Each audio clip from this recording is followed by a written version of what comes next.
Buenos días, amados hermanos. Vamos a hacer esta predicación. Quisiera que abrieran su Biblia en la segunda carta de Pedro, capítulo 1, versículos 16 al 21. Dice la palabra: porque no os hemos dado a conocer el poder y la venida de nuestro Señor Jesucristo, siguiendo fábulas artificiosas, sino como habiendo visto con nuestros propios ojos su majestad. Pues cuando Él recibió de Dios Padre honra y gloria, le fue enviada desde la magnífica gloria una voz que decía: este es mi Hijo amado, en el cual tengo complacencia. Y nosotros oímos esta voz enviada del cielo, cuando estábamos con Él en el Monte Santo. Tenemos también la palabra profética más segura, a la cual hacéis bien en estar atentos como a una antorcha que alumbra en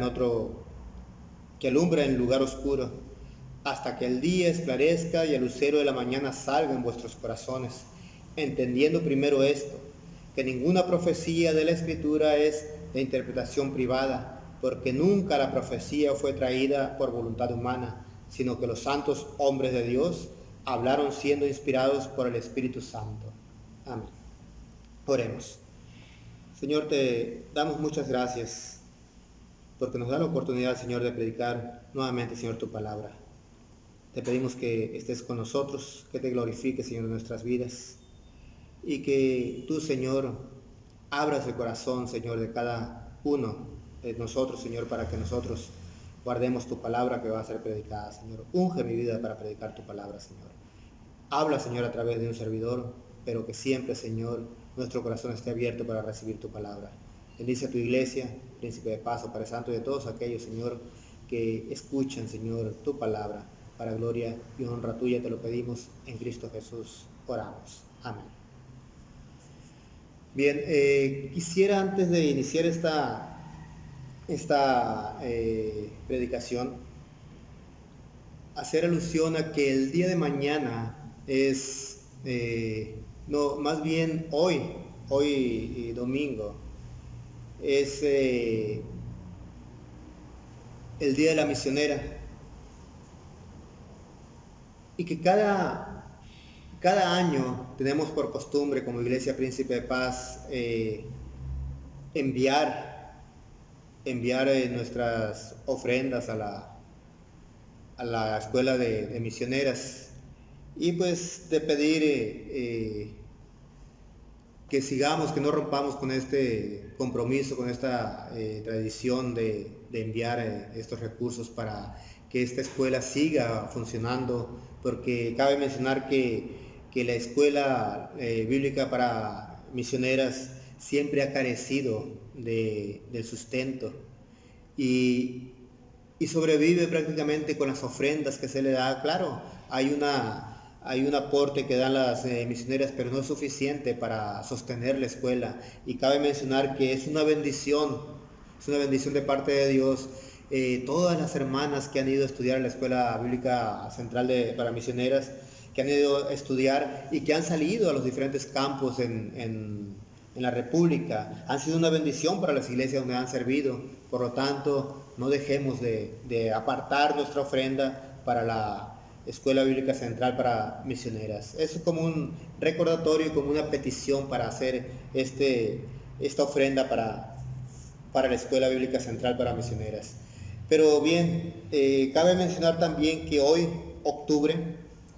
este mes de octubre es el denominado mes de la Reforma. Recordemos que el 31 de octubre de 1517, Martín Lutero pega las 95 tesis en la puerta del templo de Wittenberg, ahí de la Universidad de Wittenberg, y ese día prácticamente es cuando se abre la Reforma. Prácticamente es el día que es el parteaguas, se puede decir, y es el día que se celebra la Reforma, el 31 de octubre. Pero cabe aclarar que las iglesias reformadas o las iglesias protestantes de tradición protestante prácticamente han escogido todo el mes de octubre para celebrar el mes de la Reforma. Es por esa razón que todo este mes vamos a estar predicando los lemas de la Reforma. Es la serie, prácticamente la serie, los lemas de la Reforma protestante.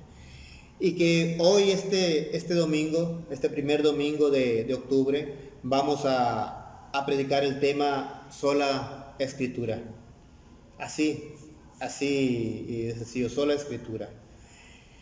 Y cabe mencionar aquí que este pasaje que leímos de segunda de Pedro está haciendo un recordatorio prácticamente como diciendo de que lo que ellos predican, lo que los apóstoles predicaban, que no era prácticamente basado en fábulas nada más.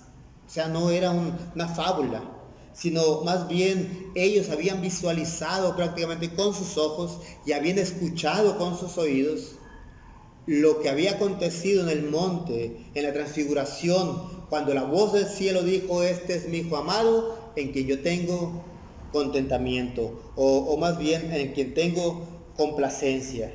Y dice Pedro: y nosotros oímos esta voz enviada del cielo cuando estábamos con él en el monte santo.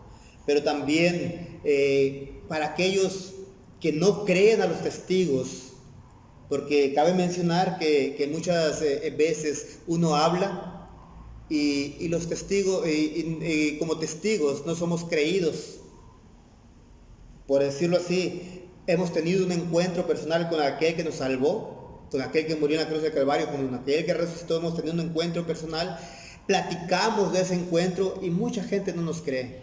Y Pedro, sabiendo eso precisamente, de que mucha gente no cree el testimonio de aquellos que han visto y oído las cosas que sucedieron, Pedro hace alusión a la palabra y dice: bueno, si no me creen, haz de cuenta que dice: si no me creen, tenemos también la palabra profética, más segura, a la cual hacéis bien en estar atentos, como una antorcha que alumbra en lugar oscuro, hasta que el día esclarezca y el lucero de la mañana salga en vuestros corazones. Entendiendo primero esto, que ninguna profecía de la Escritura es interpretación privada. Y sigue diciendo Pedro. Pero esa es la reseña prácticamente contextual del pasaje. Pero cabe también mencionar que en el tiempo de la Reforma, o previo a la Reforma, ya la palabra, la Biblia, estaba en desuso prácticamente. Solamente estaba en el poder de los doctores, de los estudiosos de la Biblia. Solamente en ellos estaba el poder de la interpretación, y no solamente eso, el poder leer la palabra. O sea, ¿qué queremos decir con esto? Que estaba prohibido al pueblo leer la palabra.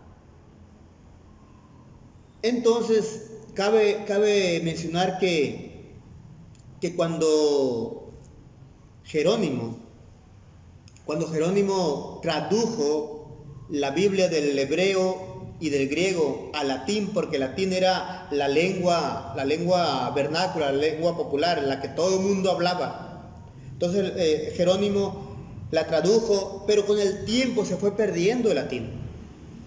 Ya se fueron cada quien hablando la lengua vernácula, y el latín se fue perdiendo porque se volvió prácticamente el latín el idioma de la iglesia. Y entonces ya la gente iba al templo, iba al culto, a misa, y la gente escuchaba prácticamente la predicación de la palabra en latín, pero nada entendían de lo que se hablaba.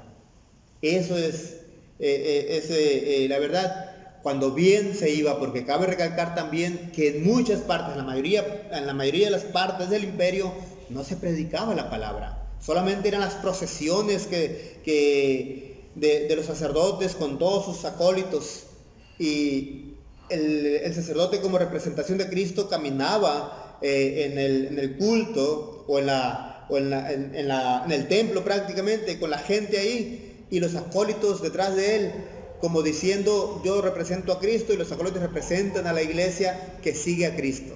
Y esa era la predicación. Llegaba y oficiaba la Santa Cena, la oficiaba, y eso era prácticamente la enseñanza para el pueblo, pero no había predicación de la palabra, se habían olvidado. Entonces, en todo ese contexto, también, cabe mencionar que es cuando Martín Lutero se hace monje y posteriormente él empieza en la búsqueda espiritual, Martín Lutero, y no hay satisfacción para él porque la manera de salvación era: haz esto para ganar méritos, haz esto otro para que sigas ganando méritos. Y era un sinfín de actividades para ganar méritos delante de Dios y de esa manera salvar el alma. Era así como se pensaba en aquel tiempo. Y Martín Lutero dice: no, entre más yo hago, más culpable me siento y no puedo.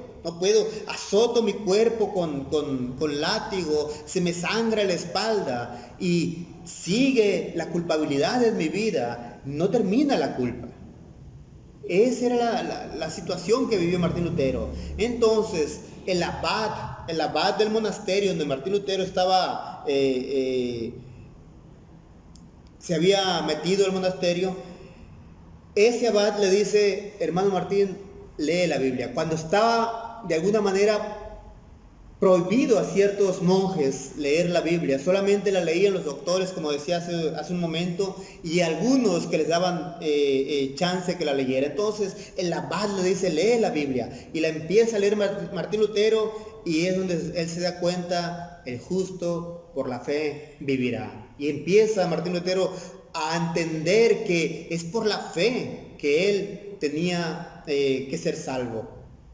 Es así como entendió Martín Lutero. Entonces, cuando ya Martín Lutero después se va a estudiar teología, hace un doctorado en teología, es ahí donde le llaman doctor, y él empieza ya a ser pastor en una iglesia, voy a decirlo así, cura en una iglesia, porque en aquel tiempo todavía no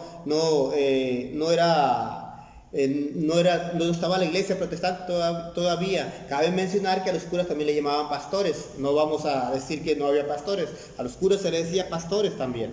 Entonces Martín Lutero empieza a pastorear la iglesia en Wittenberg. Y cuando él se da cuenta de las indulgencias que iban a vender para construir la Basílica de San Pedro, que el vendedor de indulgencias decía: cuando tú pongas la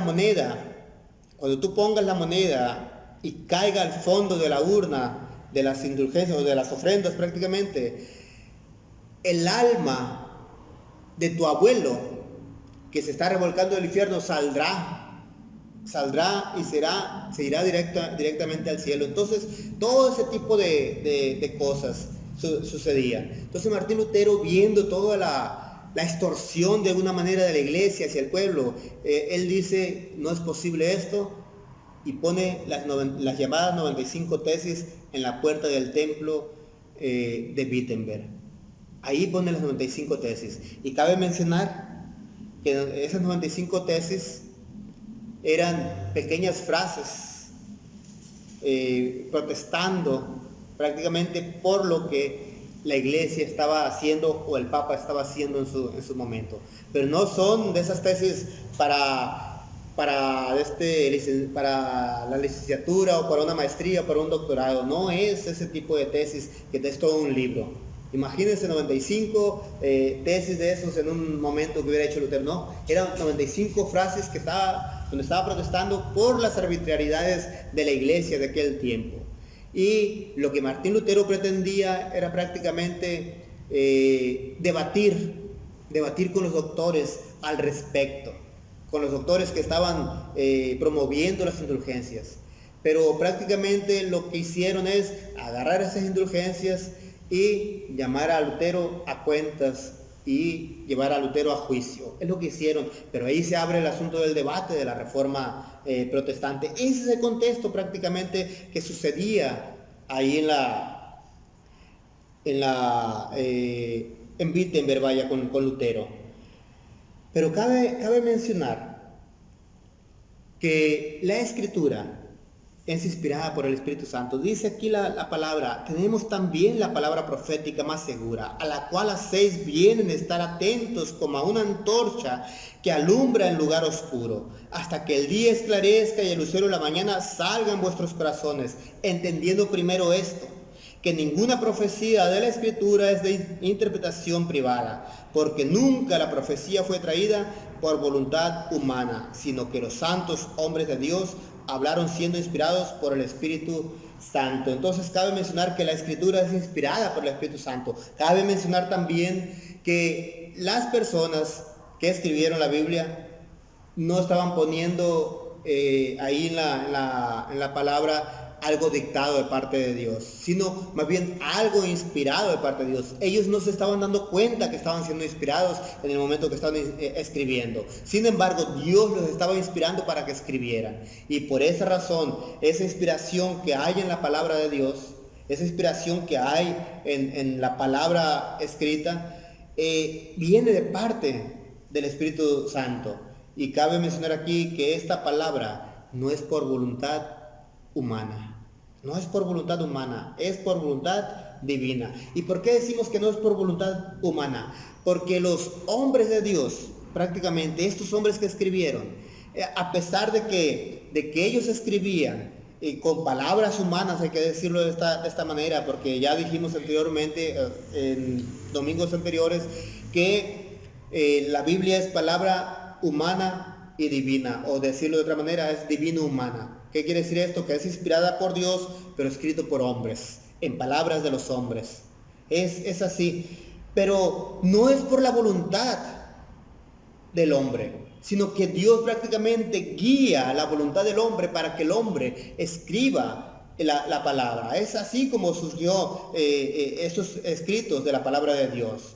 Pero cabe mencionar que Dios en su palabra se revela. O sea, no encontramos a alguien más en la palabra más que a Dios y a este encarnado en Jesucristo. Es decir, Cristo está en toda la palabra y es inspirada por el Espíritu Santo.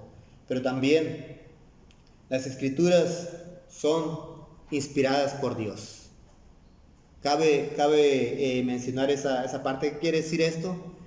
Que la Biblia no es como un Quijote, como un Hermanos Karamazov, como una montaña mágica de Thomas Mann o algún otro famoso escritor. No tiene ese mismo peso la Biblia, sino que la Biblia está de una manera superior a todo ello, a toda palabra humana.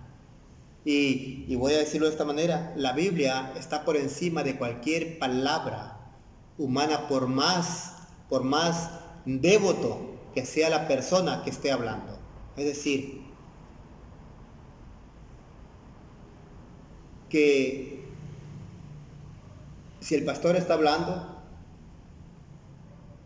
si un evangelista está hablando, si el Papa está hablando, o cualquier otra persona está hablando en nombre de Dios, cabe mencionar eso, de que tiene que estar sopesado por la palabra todo lo que se esté hablando. Porque si uno habla, pero si no está conforme a la palabra, las palabras que uno está diciendo, entonces eso no es palabra de Dios. Uno tiene que hablar palabra de Dios y siempre está respaldado por la palabra de Dios y siempre tiene que ir Cristo en esa misma palabra. Cristo es el centro de la palabra, es la centralidad del Evangelio, es la centralidad de la palabra de Dios, aquella que fue inspirada. Pero también cabe mencionar que cuando en el tiempo de Martín Lutero, esta palabra inspirada por Dios, lo que hoy llamamos Biblia, estaba totalmente olvidada. Solamente un vertiente de la iglesia, los doctores, como decía hace un momento, eran los que tenían acceso a la palabra, los estudiosos, pero el pueblo nada escuchaba de la palabra, solamente por procesiones. Y eso sí, hay que hacer una mención aquí, de que la Escritura está frente o es sobre la tradición. Y hay que mencionar algo muy importante, que en ese mismo tiempo de Martín Lutero, en el tiempo de la Reforma, o previo a ello, venía toda una tradición de escritores los que le llamamos ahorita los padres de la iglesia o los doctores de la iglesia. Por ahí vamos a ver a Ireneo de Lyon, al mismo Jerónimo, al que tradujo la Vulgata Latina, el que hizo la Vulgata Latina, la Biblia, la Biblia traducida a latín, hizo Jerónimo del hebreo, y el griego y el arameo a latín, y a eso se le llamó Vulgata Latina. Entonces estaba Jerónimo también como doctor de la iglesia, estaba también, ya mencioné a Ireneo de Lyon, estaba los tres Capadocios, San Ambrosio, estaba también San Cipriano, y podemos mencionar a un sinfín de doctores, Tomás de Aquino, más reciente a la Reforma, Tomás de Aquino, y un sinfín de doctores, muchísimos. Y entonces ellos tenían a ellos como aquellos que proclamaban la palabra de Dios, pero también aquellos que Dios les revelaba una nueva palabra. Fíjense bien lo peligroso que podría sonar esto. Tenían equiparada al mismo nivel la palabra de Dios, que es la Biblia, al mismo nivel con todos los dichos de los doctores. O sea, fulano de tal dijo esto, San Cipriano dijo esto, y la Biblia dice esto. Ah, no, es que la Biblia dice esto, si lo que dijo San Cipriano contradice la Biblia, cae lo que dijo la Biblia, porque esta es una nueva revelación. Así estaban en aquel tiempo en la iglesia católica. Y entonces Martín Lutero dice que no es posible, dice, que tengan a los doctores, todos los doctores se equivocan, todo hombre se equivoca, e incluso dice, se contradicen entre sí, porque un doctor dijo esto, a uno de los llamados doctores dijo tal cosa, mientras que otro está diciendo todo lo contrario en otro tiempo, y se contradicen los doctores, por lo tanto no puede ser palabra de Dios, dice Martín Lutero. Entonces, es de allí donde viene el asunto de sola escritura. Solamente la escritura es nuestra regla de fe y práctica, que en un momento más vamos a hablar al respecto. Pero aquí el punto es de que los doctores y los teólogos de aquel tiempo estaban considerados como una autoridad a la par con la palabra de Dios, pero también los concilios. No solamente los doctores, sino los concilios también eran autoridad y como palabra de Dios también. Y de ahí viene el asunto de los credos. Hay que recalcar aquí que nosotros tenemos, por ejemplo, compartimos con algunas iglesias los credos, como el credo apostólico, el credo niceno, el credo de Constantinopla y algunos otros credos, pero también cabe mencionar aquí que los credos son como yo creo esto, como una confesión de fe, se podría decir. Pero eso no quiere decir que el credo sea palabra de Dios. Es más bien, es como una confesión de fe, una declaración de fe. De decir yo creo esto, pero eso al credo no lo hace palabra de Dios. La única palabra de Dios es aquella que Dios ha inspirado a los hombres de aquel tiempo. ¿Sí? Entonces, cabe mencionar de que Martín Lutero les dice en aquel tiempo que todo concilio, los concilios se contradecían también entre ellos. Pero otra de las cosas que tenían ellos como tradición, y cuando decimos como tradición es decir, como una autoridad y que lo que decían era palabra de Dios, a los papas. Y de ahí viene prácticamente la doctrina de la infalibilidad papal. O sea, el Papa es infalible, el Papa no tiene error, todo lo que es el Papa es palabra de Dios.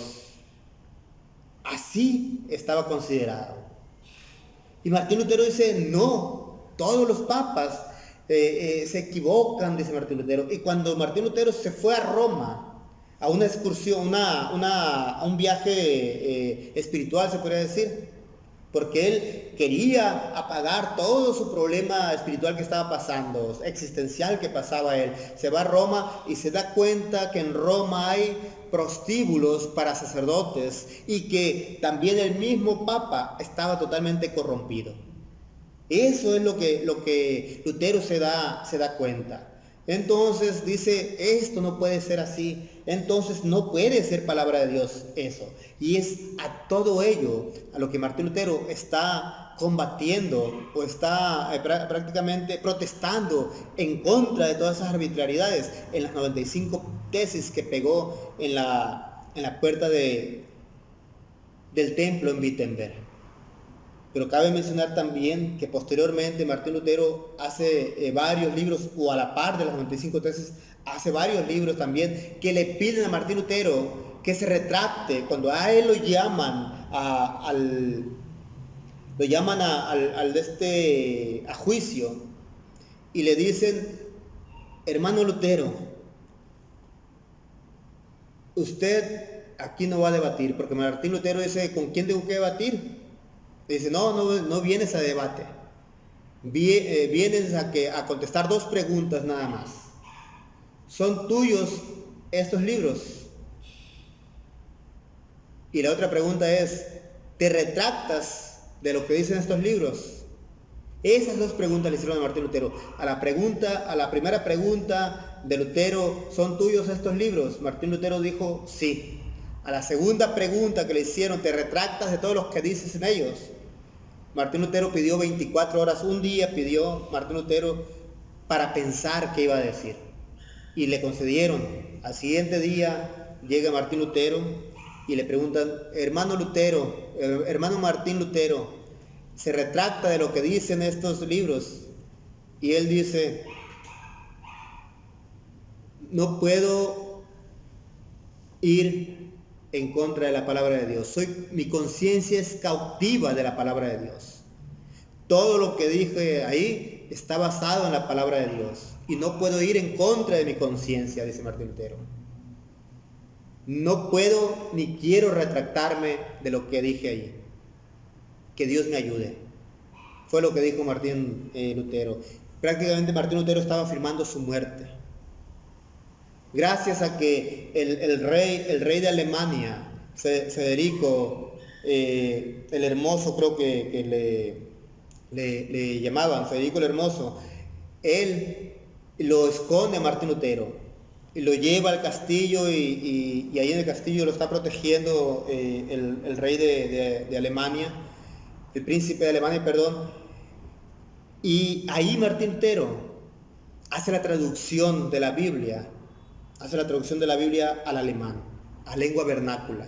Aprovechó 3 años, Martín Lutero, estando escondido, aprovecha para traducir toda la Biblia al alemán, para que la iglesia la lea en alemán, para que la iglesia tenga un encuentro con la palabra de Dios, tenga un encuentro con esa palabra inspirada, no que estuviera la gente esperando a ver qué iban a decir desde arriba, o cuando digo desde arriba me refiero yo a las autoridades eclesiásticas, sino que se encontrara prácticamente con la palabra y que la tuvieran ahí. Y lo cierto es de que Gutenberg, el que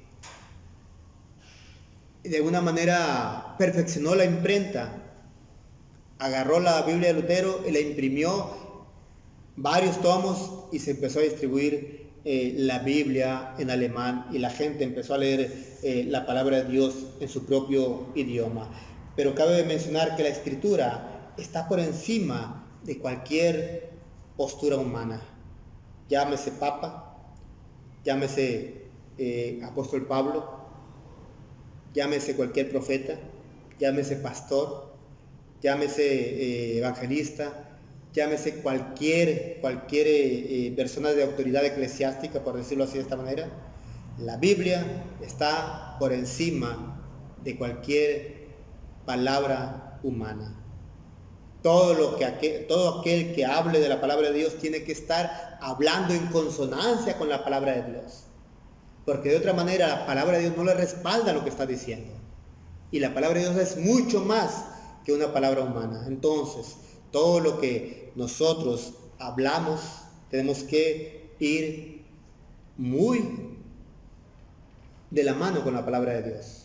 No puede estar desligado de la palabra de Dios, tiene que estar respaldado por la palabra de Dios. Y es ahí donde decimos que la Escritura, la palabra de Dios, está por encima de cualquier postura humana, de cualquier palabra humana. Y podemos decir, hoy en la actualidad hay tantas cosas, tantas posturas, tantas corrientes, incluso teológicas, tantas que uno no sabe a quién irle ya, quién tiene la verdad. Hay tantas posturas. Bueno, Pablo dice, sopesa los espíritus y todo lo que dicen es de acuerdo a la palabra de Dios. Tenemos que entender la palabra de Dios y sopesar lo que la gente dice conforme a la palabra de Dios. Pero si la gente no dice conforme a la palabra de Dios, entonces tenemos que rechazar lo que dicen. Está la teología de la prosperidad, por ejemplo. Está ahorita en boga, los judíos, ahorita en la actualidad, una corriente llamada judía que ni judíos son ni cristianos. Si tú le preguntas a los judíos ahorita en la actualidad qué piensan de este grupo y que en México está inmerso y está en todo su esplendor, que te invitan a estudiar la Torá, que te invitan a las prácticas judías, ahí están las iglesias con el shofar y tantas otras cosas. ¿Sí? Y hay que adquirir objetos judíos porque Dios nos va a traer bendición con estos objetos. Y si le preguntas tú a un judío verdadero, a alguien que es del judaísmo, le preguntas sobre estos grupos, la persona judía dice, no, no son judíos. Y la iglesia cristiana dice, no, no son cristianos. Entonces, es un grupo que está ahí, que se dice ser judíos y se dice ser cristianos, pero que ni judíos ni cristianos son. Se dicen ser judíos y vaya. Y el argumento es este. Cuando vinieron los españoles a conquistar, venían muchos judíos con ellos, judíos que allá en España eran perseguidos, pero que habían sido condenados a morir, y entonces los enviaron acá a México, los enviaron a Latinoamérica a conquistar prácticamente. Y entonces, cuando llegan acá, se mezclan con la gente nativa, y entonces dicen, ahora esta corriente dice, es que todos los mexicanos, todos los latinoamericanos son judíos y Dios quiere levantar a los judíos. Así piensan estas corrientes. Y lo cierto es que no es así como lo plantean. No es de que seamos judíos. No es así como lo plantean. Entonces, este tipo de cosas tiene que ser sopesadas conforme a la palabra de Dios. O sea, la palabra de Dios está por encima de todas estas ideologías y muchas otras ideologías que hoy en la actualidad están en boga. Y hay que tener mucho cuidado con ello. Pero cabe recalcar que la palabra de Dios está por encima de cualquier ideología, de cualquier postura teológica, de cualquier palabra humana que se levante. Tenemos que entender esa parte, todo conforme a la palabra de Dios. Por otro lado, cuando Martín Lutero pega las 95 tesis, traduce la palabra, le da la palabra al pueblo, él invita a estar regidos por la palabra de Dios, que no puede hablar nadie algo que esté fuera de la palabra de Dios. Si queremos hablar de la palabra de Dios, tenemos que hablar palabra de Dios. No tenemos que hablar otras cosas. No tenemos que mezclar palabra humana con palabra de Dios. Sí, hablar de la palabra de Dios en palabras humanas sí, pero no la ideología humana con la postura de la palabra de Dios, que son totalmente diferentes. Por lo tanto, Martín Lutero invita a que todo esté bajo la palabra de Dios. Es ahí el lema prácticamente de sola escritura, solo la palabra de Dios. Tenemos que entender que la palabra de Dios es nuestra regla de fe y de práctica. Todo lo que tenemos que creer está en la palabra de Dios. Todo o lo que nosotros tenemos que actuar o de la manera que tenemos que vivir está en la palabra de Dios. O sea, todo lo que se cree y se hace debe estar regulado por la autoridad de la palabra de Dios. Pero si tú y yo caminamos, hacemos cosas, pero la palabra de Dios no respalda lo que hacemos, tengamos cuidado con ello. porque no estamos bajo la autoridad de la palabra de Dios. Estamos caminando fuera de la palabra de Dios y nos hemos querido salir de la autoridad de la palabra de Dios. Fíjense bien lo que estoy diciendo. Nos hemos querido salir, pero tú nunca y yo nunca vamos a salir de la autoridad de la palabra de Dios, porque Dios dice y se hace. Dios habla y se cumple lo que Él habla, te guste o no te guste, quieras estar fuera o quieras estar dentro. La palabra de Dios se cumple fielmente y cabalmente. Por lo tanto, solo la Escritura tiene la autoridad. Entonces, Dios habla en las Escrituras. Él es el que dice lo que Él quiere que se haga. Él cumple su voluntad y hace su voluntad y dice su voluntad en la palabra de Dios. Entonces, cabe mencionar aquí ya para concluir que la Escritura tiene toda autoridad para transformar también. Y cuando decimos que tiene la autoridad para transformar, estamos diciendo que nuestra condición pecaminosa, en nuestra situación existencial, al tener el encuentro con la palabra de Dios, tú y yo somos transformados por la palabra de Dios. Y hay que ir a la reforma.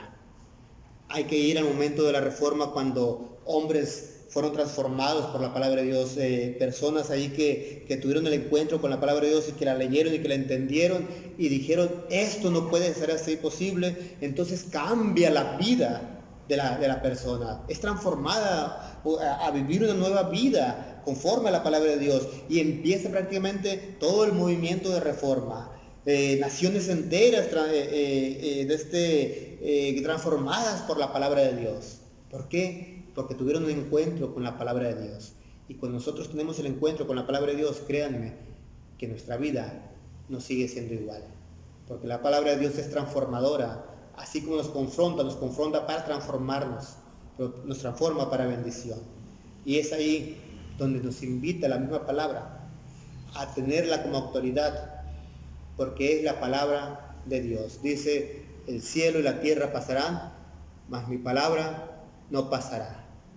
El hombre es como la hierba del campo, en la mañana crece, en la tarde es cortada y se seca, pero la palabra de Dios permanece para siempre. Entonces tenemos que entender, mis hermanos, que ninguna profecía fue traída por voluntad humana, sino que los santos hombres de Dios hablaron siendo inspirados por el Espíritu Santo. Por lo tanto, Dios habla en su palabra, Dios trae bendición en su palabra, Dios transforma por su palabra y Dios nos confronta con su palabra. Por lo tanto, nos invita a llegar a la palabra, a tener ese encuentro con la palabra para ser transformados por la misma palabra de Dios. Y cuando hablamos de la palabra de Dios, estamos hablando Dios dijo. O sea, si Dios dijo, está expresando su palabra, y esa palabra expresada es Dios mismo quien habla.